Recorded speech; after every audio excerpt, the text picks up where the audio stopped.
Japan is one of the most densely populated places on Earth. It is famous around the world for its vast cities and advanced technology. Most of its citizens live far away from nature, amid never-ending urban landscapes. And yet, an astonishing 73% of Japan is uninhabited by humans. Its mountains are so steep and its forests so dense that people can barely penetrate them. And though beautiful, this country lives on a geological knife edge. Japan contains 10% of the world's active volcanoes and experiences a staggering 1,500 earthquakes a year.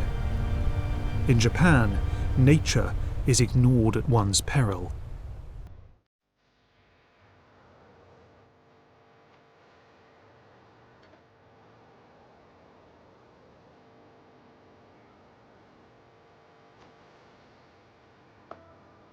These are the sacred Kie Mountains in central southern Japan.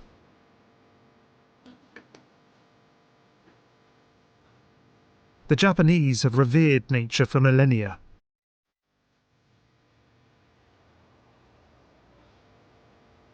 These beliefs are embodied in the country's native religion, known today as Shinto. But in some ways, it isn't even a religion.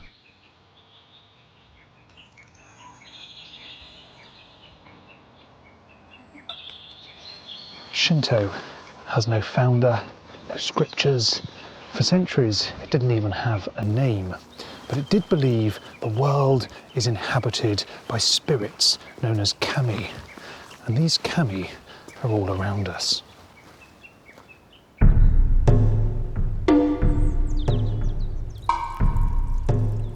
They live in the sun and the wind, in trees and animals, and even in rocks and boulders. For Shinto, the world is endlessly animated by the divine. And here, deep in the forest, is a shrine. There is a simple aesthetic. Zigzags of paper hang from rope made of rice straw. It's something you see all over Japan. But beyond these components, Shinto doesn't produce much art. The focus is on nature itself.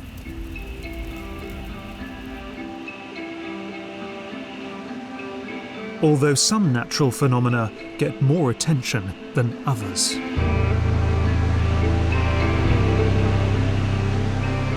This is Nachi Falls.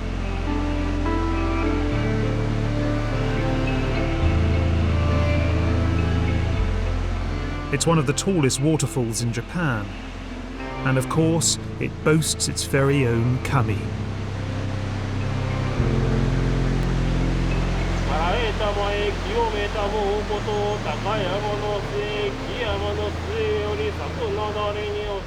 Every morning, a Shinto priest makes an offering to the spirit of the waterfall. Sake and rice are placed on a table alongside a golden wand.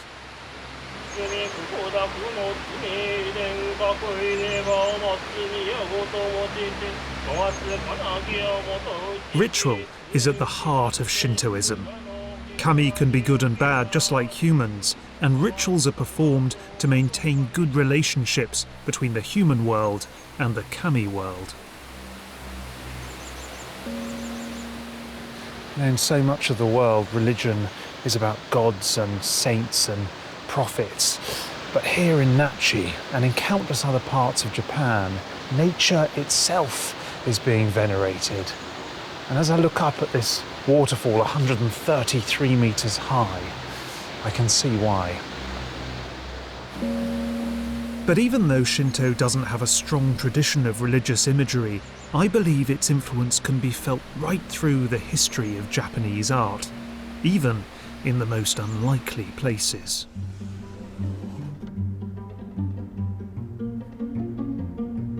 These are netsuke. They were used as toggles on the end of purse strings as part of traditional Japanese dress. They depicted all sorts of things.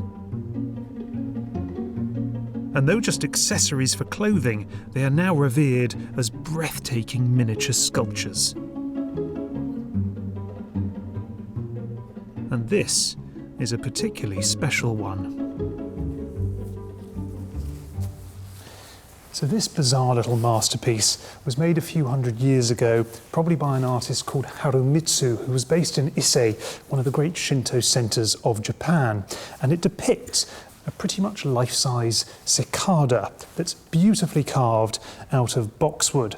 Every single detail is anatomically correct. So we have the compound eyes at the top, the beautiful tracery of the veined wings, and this is the thorax and abdomen. Those contain the muscles that produce the famous cicada chirp.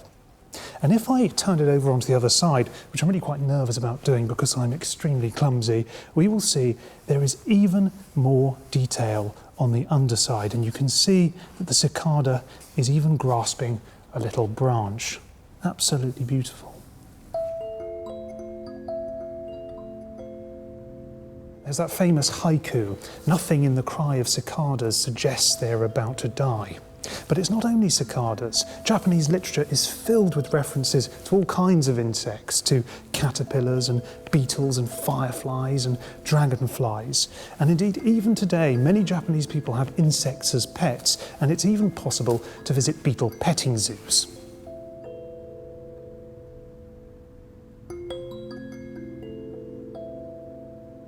Now, this all might sound rather odd, but actually it's deeply revealing, because in Japan, nothing in nature is too small to be important.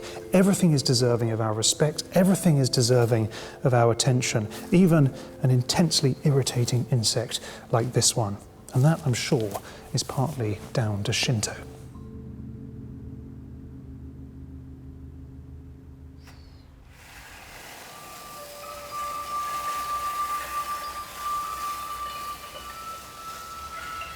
But Shinto isn't the only religion in Japan with a special relationship to nature.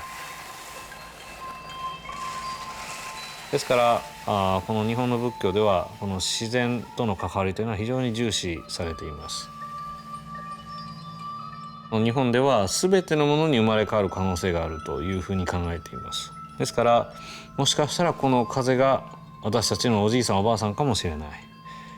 その石が私たちのご先祖様かもしれない。ですから全てのものをちゃんと大事にしなさいという教えを昔から教わりますので。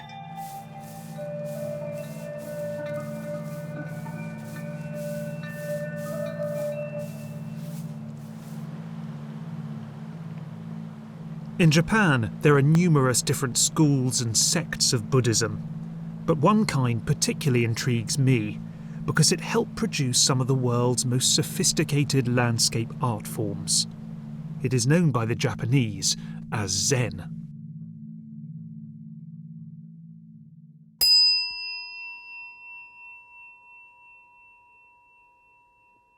Zen doesn't rely on scriptures or dogma, but instead tries to promote an intuitive understanding of the world through meditation and repeated practical exercises.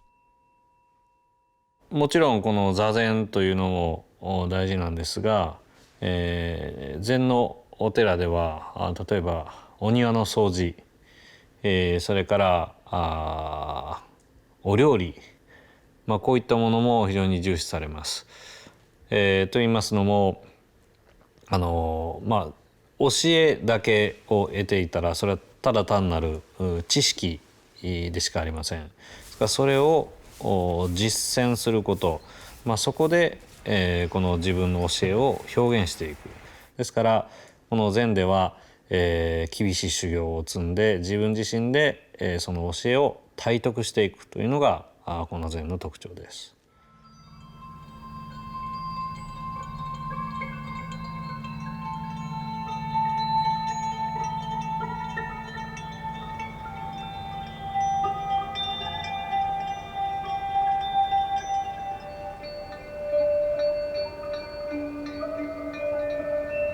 Zen monks used a number of methods to discipline their minds and their bodies and to help with meditation. And one of these methods was painting. Japanese monks started to make brush paintings in black ink, on paper and silk. Now, this technique had been developed by the Chinese centuries earlier, but the Japanese were quick learners. And perhaps the greatest of these Japanese inkwash painters was a man called Sesshu Toyo.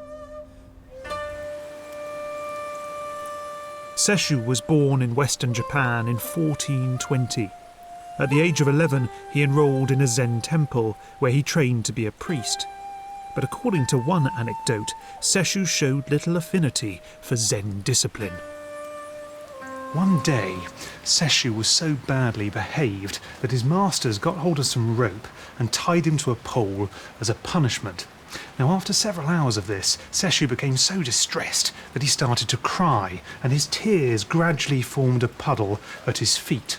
But then, something remarkable happened. Using his toe as a brush, Sesshu painted the outline of a rat into his tears, and then the rat came to life, gnawed through the rope, and set Sesshu free.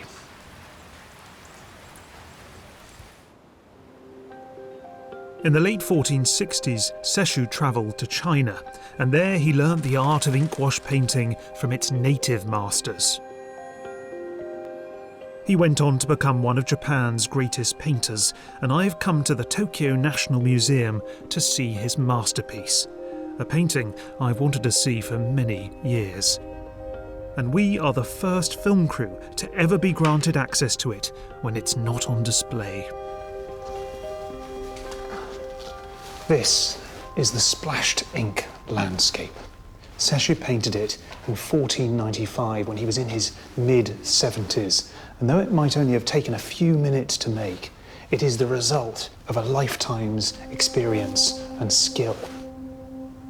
Now, I'll be honest with you, at first, it doesn't look like much. It just looks like some spatters on a page. But gradually, an image, a landscape, begins to appear.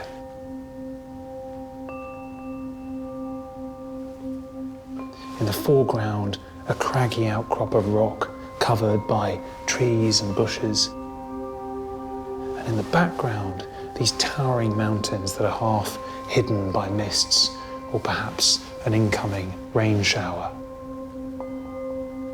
But as you look at this picture longer, you begin to see yet more. So down there, that is a little wooden building. You can see the triangular roof. There's a fence around its perimeter, and that, believe it or not, is a wine tavern. And we know that because the wine tavern banner is hanging out the front of it. But there's more even than that, because below that wine tavern, you can see two near horizontal strokes, and those represent the ripples on a lake. And to the right, two people are rowing a boat across it. You know, I find this painting absolutely breathtaking, and what is so exciting about it is the way it unfolds in front of your eyes. The way that by looking at it, you bring it to life. And look at the variety of strokes, the wide brush strokes, the narrow brush strokes, the wet, the dry, the washes, the scratches, all this different variety of marks combined and mobilized to create this landscape.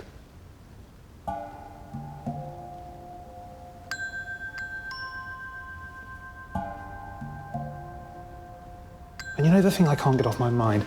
This was made in 1495. 1495. Back in Europe, we had the Renaissance going on, and there were no images as audacious as this one. You know, it would take 300 years, 400 years for the watercolours of Turner and Cézanne before any Western artist made anything as abstract as this.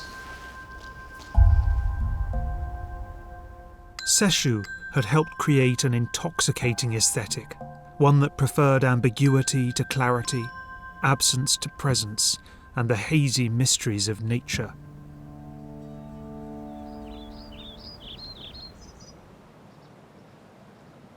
Zen Buddhism didn't simply inspire the Japanese to depict the natural world, it also encouraged them to recreate it. While Sesshu and his colleagues pioneered landscape painting, other monks turned to horticulture. I've come to the northern edge of Kyoto to see one of Japan's greatest gardens. Ryoanji might be the most written about garden in the world, but it's also one of the least understood. We don't know who designed it, we don't know who built it, we don't know when it was made, and we certainly don't know what it means.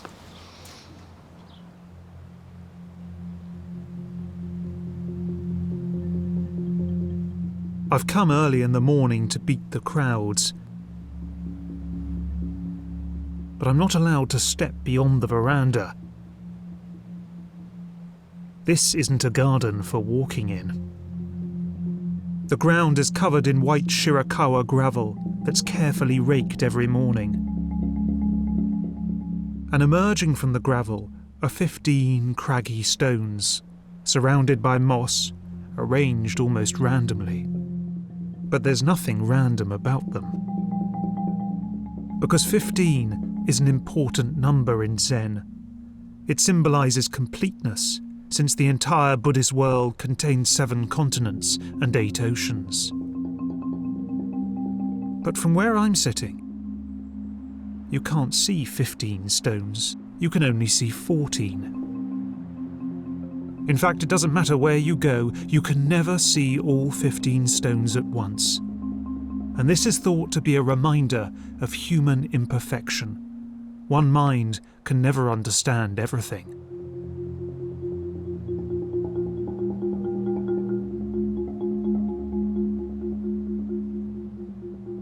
People have been trying to decipher the meaning of this garden for years, but I think its meaning, if it has any meaning, ultimately comes from within us.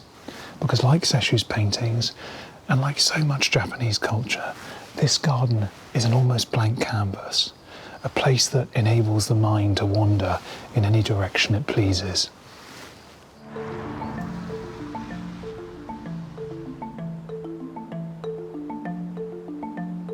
I've come 300 miles north of Kyoto to a suburb of Tokyo called Omiya.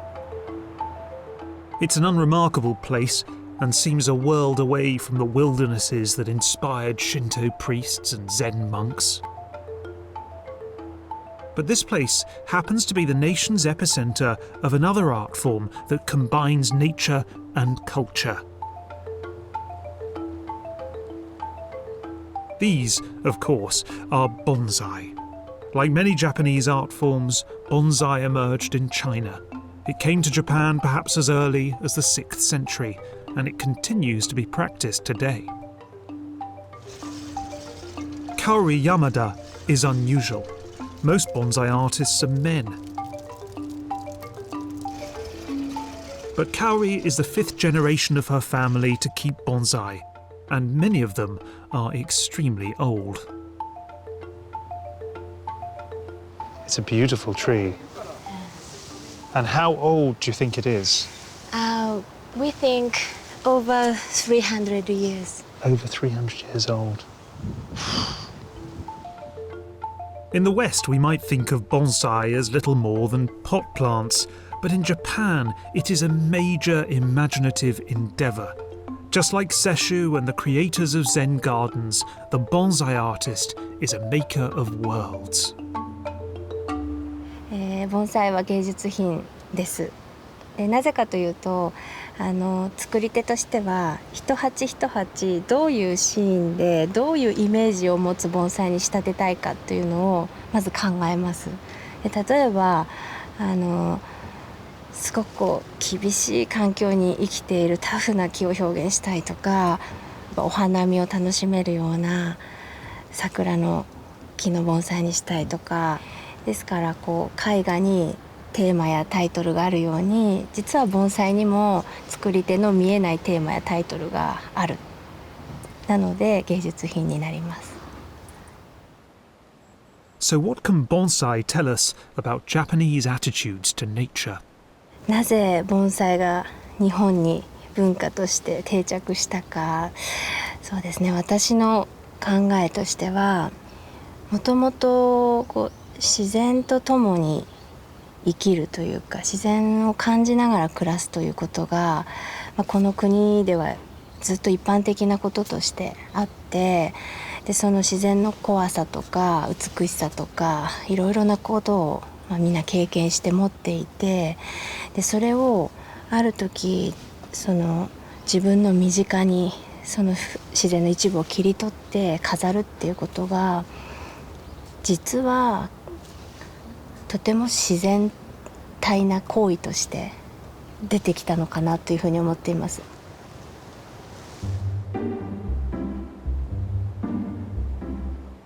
Just around the corner from Kaori Yamada's nursery is Omiya's Bonsai Museum. It's like an exclusive art gallery, but in the place of paintings and sculptures, there are trees. And I've come to see one in particular. This magnificent bonsai is estimated to be about 500 years old. It's a Goyomatsu tree, a Japanese five-needle pine that only grows in Japan and Korea and is one of the most popular species used in the creation of bonsai. And this creation is so remarkable that it's even been given a name. It's called Uzushiyo, which means whirlpool in Japanese. And you can see why. The whole tree spirals with this remarkable muscular energy. It was actually designed to resemble a wave or a tsunami crashing down on the shore. The wood spirals with the currents and torrents of water, and the needles are like the fingers of froth of a wave as it breaks on the shore. So though it's small, although it's potted, this is about the untamability of nature. You'll also notice there's a great deal of dead wood on it. The whole front has become this white, ossified piece of driftwood that spirals like an S throughout the tree, and there are dead branches that are broken off. Now this isn't an accident. This was cultivated, this was styled, it was created, and the purpose was to make this tree look aged and weathered, to make it look like it had lived a long, hard life, out exposed on a cliff top, mutilated by the winds and the rain and the lightning. And I'm reminded this piece is about the same age as Michelangelo's David, both of them about 500 years old. And this too is a sculpture. And indeed, seeing it in this location in a museum setting, it has been elevated to the status of art. But this is a living sculpture. It hasn't been created once. It has been created and recreated and reshaped and cultivated and nourished and kept alive for generations.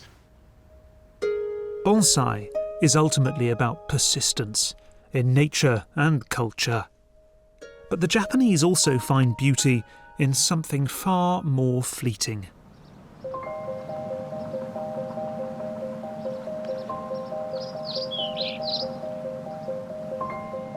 This is the flower of the Prunus cerulata, or as it's more commonly known, cherry blossom. The Japanese have revered the life cycle of this delicately petalled tree flower for more than 1,000 years. And in March and April every year, they gather beneath it to party and picnic. This celebration, known as Hanami, has become a vast national industry, and millions of tourists now travel to Japan to join in. No other country does anything quite like this. But the merriment disguises a melancholy. The Japanese were fascinated with blossom because they found it unbearably poignant. After all, here was this beautiful little organism that emerged, grew and dazzled, and then, within little more than a week, fell to the ground and died. For the Japanese, it was, of course, a fact of nature, but it was also a lesson about the human condition, a reminder that our lives also are painfully brief. In Japan, blossom is celebrated not in spite of its transience, but because of it. It is beautiful precisely because it doesn't last. But the preoccupation with cherry blossom was part of a broader set of interests. Japanese culture celebrates all of the seasons, not simply the spring. And so in Japanese art, alongside the paintings of cherry blossoms, there are also pictures of verdant summer foliage, vermilion maple leaves of the autumn, and the deep snows of winter. I've often wondered why the Japanese are so preoccupied with the seasons, and I think there are two reasons. First, the seasons are really explicit here. The winters are bitterly cold and dry, the summers are hot and wet, and in the spring and the autumn, the foliage just explodes into these unbelievable colours. But I think there's another reason as well.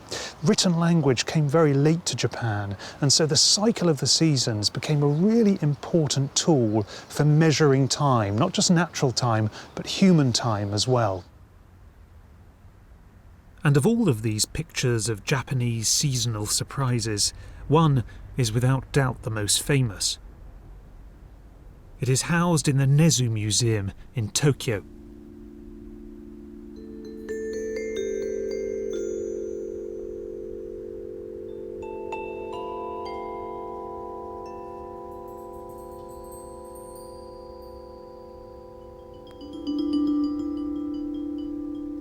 This is Ogata Korin's Irises, a pair of 6-panelled screens dating back to 1710.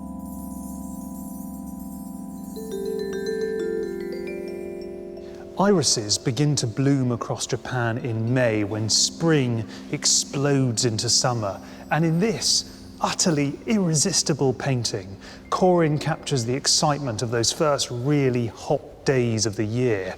The colours are so vivid and intense. This painting was actually inspired by a 10th century poem that told the story of a group of travellers who stopped for lunch at a riverbank that was ablaze with irises. The travellers were reminded of a similar spot back at home and became all nostalgic.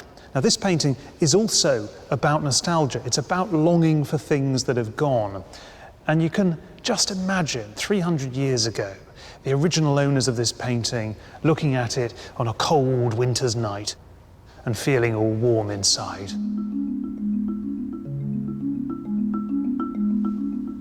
What an image. I know it's famous, but it really deserves to be.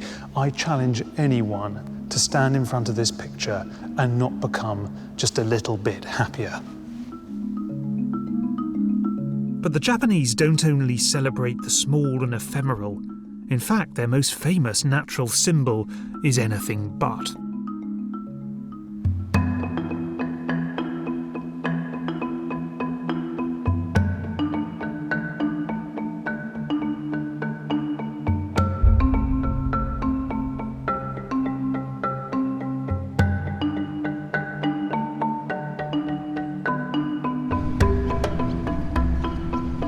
(3,776 metres high), Mount Fuji is the tallest mountain in Japan, a dormant volcano that could erupt at any moment.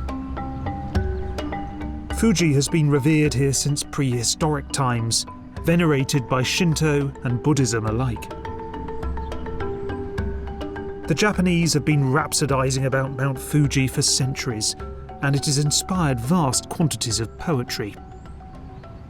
One winter in the 1680s, the father of haiku, Basho, made a journey to Mount Fuji, but the weather was so bad that the mountain was invisible. Many people would have been annoyed, but not Basho. This is what he wrote. "In the misty rain, Mount Fuji is veiled all day." How intriguing.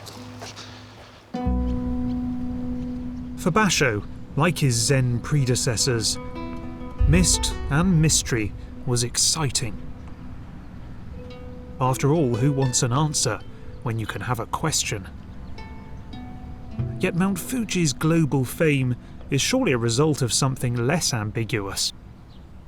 Mount Fuji is almost ludicrously perfect, even on a drab and overcast day like today. Triangular, snow-capped, nearly symmetrical. This is a mountain almost as imagined by a child. And Mount Fuji's form has been crucial to its fame. Like the pyramids, like the Eiffel Tower, its silhouette alone has become the metonym for an entire culture. That flawless shape inevitably attracted artists. They have been depicting Mount Fuji since at least the 11th century. This ink painting, once thought to be by Seshu, shows the mountain shrouded in that mandatory mist and towering over a wondrous landscape. But one artist immortalised it like no other. Internationally, he is the most famous figure in all of Japanese art. Almost as famous as Fuji itself.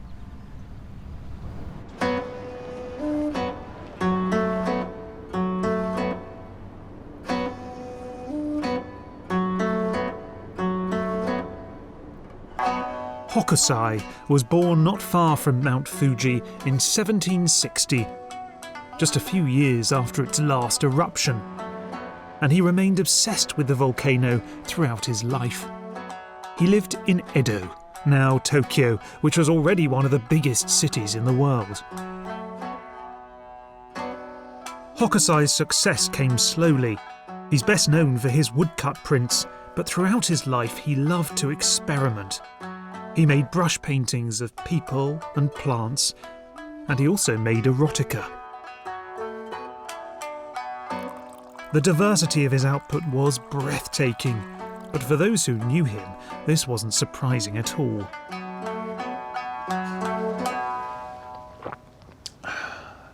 Hokusai, I think it's safe to say, was a restless soul. He changed his name more than 20 times. He moved house 93 times. But the one unshakable thing in his life was his obsession with art. Hokusai was passionately, maniacally, pathologically obsessed with his craft and was relentlessly determined to get better at it. Hokusai indeed made his finest work late in life, and the best of it was arguably a series of prints about Mount Fuji. Between 1830 and 1833, when he was in his early 70s, Hokusai produced his masterpiece, 36 views of Mount Fuji, initially 36 woodcuts printed in an array of vivid colours. They depict the sacred mountain from every imaginable viewpoint, from towns, sea and sky, from close-up and vast distances, in all seasons and weather conditions, and ever surrounded by life in its endless abundance. Now, we've all seen this image before. It's actually one of the most famous pictures in all of art. But for that very reason, we haven't always looked at it properly. People are so taken with this extraordinary wave that they don't always notice the rest of the picture. They don't notice, for instance, that there are in fact more than 20 people depicted here. 22 shaven-headed fishermen who are heading home after a long shift on the water and have run into a spot of bother. And you can see them grabbing hold of their skiffs as they're tossed around on the surf. Are they going to make it? Well, I think they probably are, because in the distance, the sacred mountain, disguised as another wave, is watching on. I don't really think we can understand how truly powerful this image originally was, because we in the West, we read images like texts from left to right, while the Japanese read images the other way. So for us, we are travelling with the wave, and it's really quite good fun. But for the Japanese, they are travelling against the wave, and it's really quite terrifying. And this one is so simple, but I could look at it for hours and hours and hours. Fine wind, clear sky, otherwise known as red Fuji. Red because that's the colour the mountain turns when the sun hits it in the autumn months. Now, for all the great waves' global fame, within Japan, this image was the most popular print of the series by some way. And you can see why. It has a simplicity that no other image has. There are no people, there's no foreground, there is simply mountain and sky divided by one absolutely beautiful line. But that simplicity is deceptive, because in reality this is an unbelievably risky piece of work, because what Hokusai has done is he has taken the very subject of his picture, the mountain itself, and pushed it off centre and almost off the edge of the page. And then, to counterbalance that decision, he's filled the whole left-hand side of the page with all these details, the green forest, the clouds that look like a school of fish, and even his signature and the title. Now, without those, this whole composition would fall apart, and yet it works absolutely perfectly. And that is what I find so thrilling about looking at this picture. We are watching an artist at the very top of his game, setting himself an almost impossible challenge, and then triumphing in the end. Hokusai's unforgettable images celebrate both the permanence and impermanence of nature, because whatever takes place around it, Mount Fuji stands firm. Hokusai's humans are tiny and inconsequential by comparison, and have little influence on their environment. But in the years after Hokusai's death, Japan's relationship with its landscape changed dramatically. In the 20th century, Japanese society rapidly modernized. Cities expanded, vast swathes of countryside were developed, and roads and rail lines cut across the nation. At the same time, Japan was repeatedly ravaged by natural disasters. And these made the Japanese people yet more determined to control their environment, concreting their coastlines and damming thousands of rivers. Today, it sometimes seems that the Japanese aren't in harmony with nature, they are at war with it.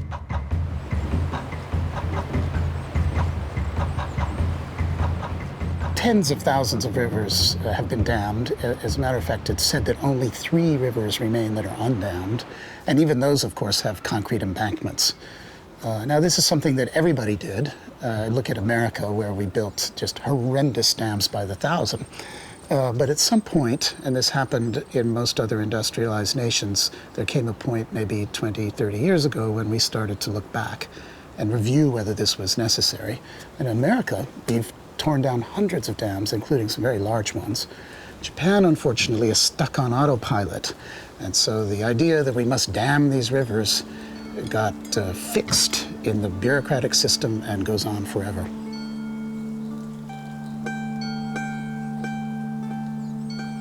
So it's natural to ask, well, why? Why couldn't Japan stop? And I think one aspect of it is that Japan is thorough. And thoroughness is the strength of this culture.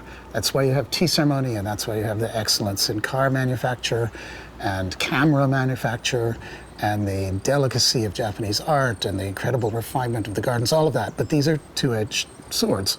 And so the other side of it is that once Japan starts concreting, boy, will it concrete. And it can never stop until the last tiny little bit of roughness has been smoothed out.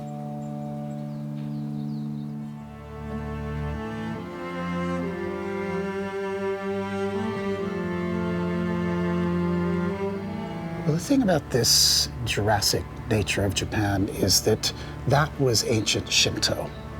There was something mysterious, divine. That's where the Japanese saw the gods. And what I found as I go around Japan talking and writing about these things is an incredible response from the Japanese. That feeling is still within them. And I think that gives me hope. And I am already starting to feel a bit of a shift. Japan is beginning, or the Japanese are now beginning to look at their natural environment and think, wait a minute. So there's something to be hopeful for.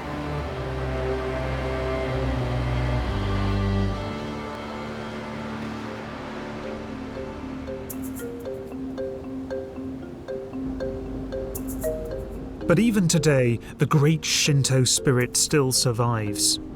I'm travelling to a place I've wanted to visit for a long time. Naoshima is a small island in the Seto Inland Sea in the southwest of Japan. It was originally inhabited only by fishermen, but now it has some very different residents. Naoshima is now home to dozens of museums, installations and art projects, and contemporary art from all over the world.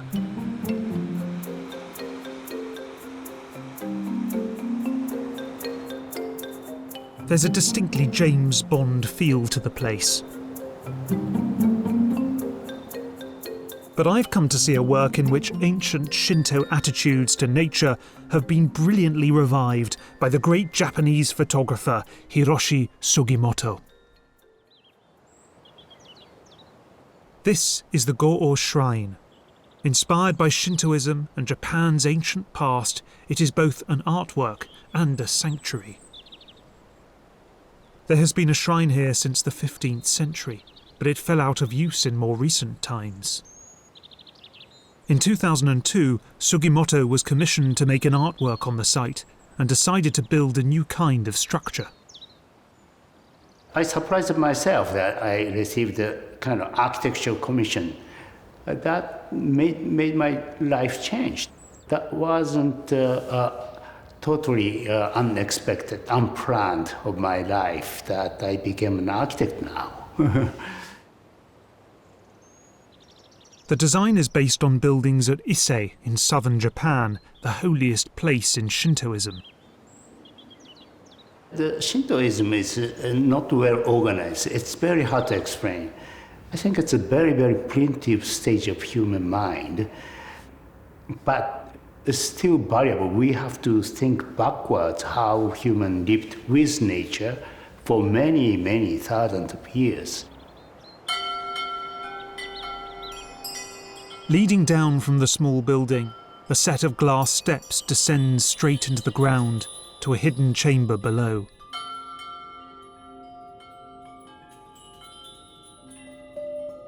Here, Sugimoto has created a space he feels evokes prehistoric Japan. It's so atmospheric down here, deep beneath the volcanic Japanese rock. And though this is a modern work of art by a modern artist, there is something consciously ancient about it, because this piece is inspired by the old Shinto idea that the world around us, even the ground on which we stand, is animated and energized by the sacred.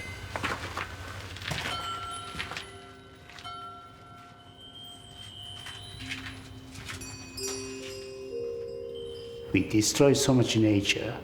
Now I think it's a turning point. So, world has to be study again the Shintoism kind of concept of spiritualism to how to live with nature. That's the message from Japanese Shintoism, I think.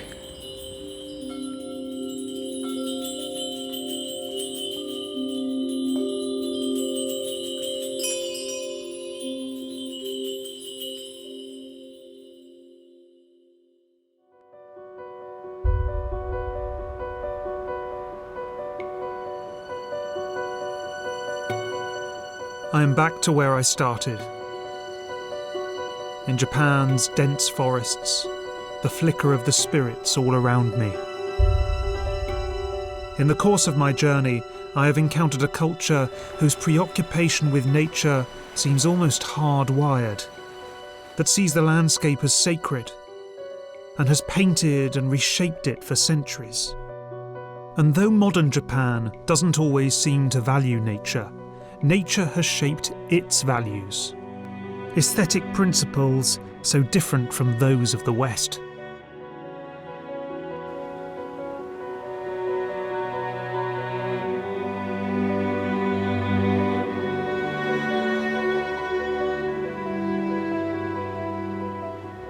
It's often said that Japanese culture is all about harmony with nature, but that's not what I've seen.